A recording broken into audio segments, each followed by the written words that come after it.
Ciao e bentornati. Welcome back to Pillole D'Italiano. Today's episode number 47, is going to be about two little words that are somehow confusing for English speakers. The words are MICA and PROPRIO. The inspiration for today's episode, once more, comes from you guys. I received a couple of questions about these two words. I decided to combine them together because we will see they're somehow related. So this is an open invite for all of you to leave a comment in the comment section below and ask me those questions. Because most likely, if you do have that question, a lot of other people are thinking the same, have the same doubt. So don't be shy, use that space. Also, if you want to bring your Italian to the next level and you're ready to work with a coach, I offer multiple services that range from conversations for people that already have a base of the language to crash courses for people that are just starting or maybe studied the language years ago and forgot almost everything, to intensive courses for intermediate learners. So have a look in the description of the episode below and you will find a link that will lead you to my website where you can have a look and see what I'm currently offering. And if you know of anyone who might benefit from my coaching services, feel free to send them my way. Just remind them to give me your name so that I will make sure to apply a discount to the next service that you will book with me. All right, let's dive into today's episode now about MICA and PROPRIO, starting with MICA, which is such an interesting word. Grammatically speaking, is an adverb.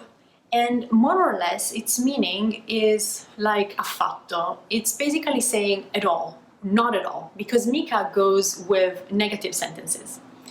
So it is a bit redundant oftentimes. We almost don't even need to translate it, and that's probably why it creates so much confusion. So I could say that learning how to properly use the word MICA non è mica facile. Non è mica facile. It is not easy at all. It's not really easy. Non è mica facile. And let's assume that someone is explaining stuff to you that does not really need any explanation. You could say non sono mica nata ieri. Non sono mica nata ieri. And if you're a man, you will say non sono mica nato ieri. Non sono mica nato ieri. What you're saying is that I was not born yesterday. You see how I'm not really translating the mica in English, but literally non sono mica nato or non sono mica nata means I was not at all born yesterday. So it's really reinforcing that negation. If you're not agreeing with someone, you could say non sono mica d'accordo. Non sono mica d'accordo. Essere d'accordo means to be of agreement, therefore to agree. So when you say non sono mica d'accordo, you're saying I don't really agree. So here you see how I'm translating mica with really. Not really, right? Always with a negative sentence. Now, let's jump to proprio, because proprio might have a similar meaning to mica in some instances. If I were to say non sono proprio d'accordo, I'm basically saying the same thing, that I'm not in agreement, I don't agree with you. Non sono proprio d'accordo, but it has a bit of a different shade of disagreement, so to speak. While mica is really excluding any possibility for agreement. When I say proprio, non sono proprio d'accordo, because proprio means really, I'm not really agreeing with you, but maybe partially, maybe there is some overlapping between what I think and what you think. So non sono proprio d'accordo leaves the door a bit open to a conversation, while non sono mica d'accordo is closing that door shut. So we said that proprio basically translates as really. Contrary to mica, proprio can be used in positive sentences. So I could say sono proprio contenta. Sono proprio contenta. Because I'm talking about myself. If you're a man, once more, the adjective will become masculine. Sono proprio contento.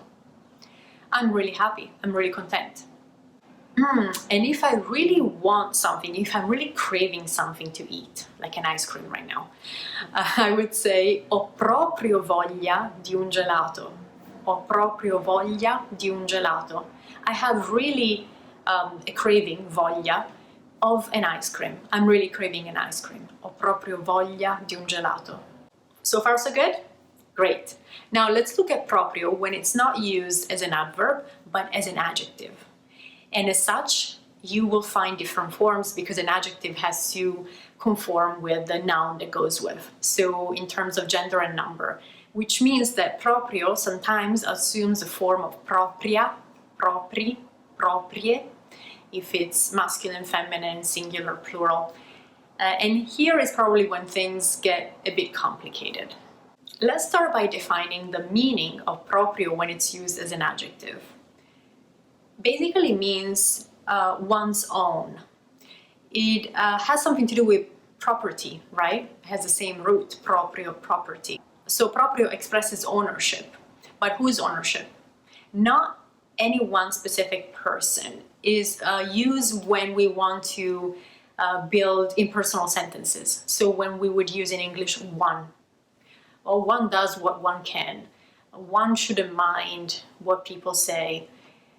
I don't know if people actually use it that often in English. It sounds a bit uptight and I guess old style. But let's assume that you want to say everyone. So in everyone, we're definitely using that one more often, and everyone does not refer to a specific person, right? It's a generalization. Everyone should mind their own business. Now, we can use that proprio because we're using everyone. We're using a one, not a specific person, but we're generalizing. We're using an impersonal sentence here. So ognuno means everyone in Italiano. Ognuno dovrebbe farsi i fatti propri. Ognuno dovrebbe farsi i fatti propri.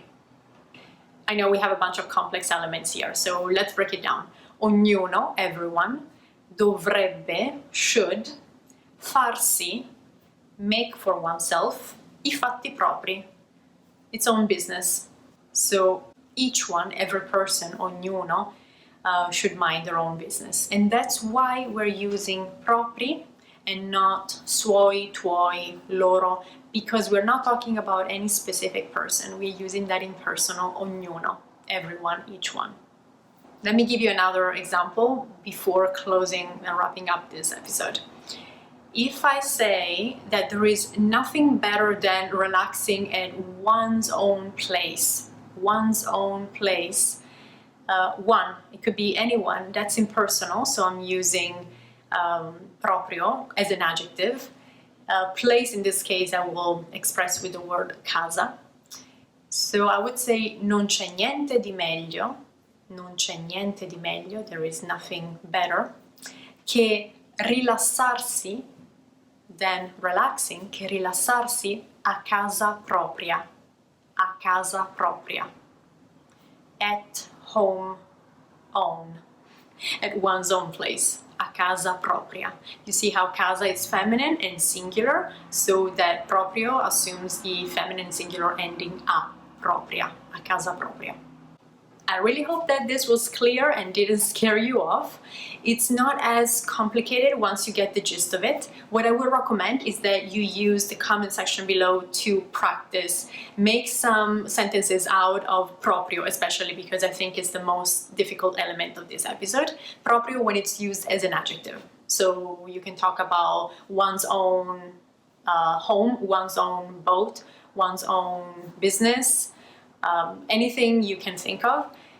Practice, and I will be more than happy to give you my feedback. Let me also know if you have any other questions about this episode or anything else. And who knows, maybe you will inspire me to make the next episode. In the meantime, don't forget to like the video if you enjoyed it, subscribe to the channel if you're new to it, and I will see you next week. Ciao, a presto!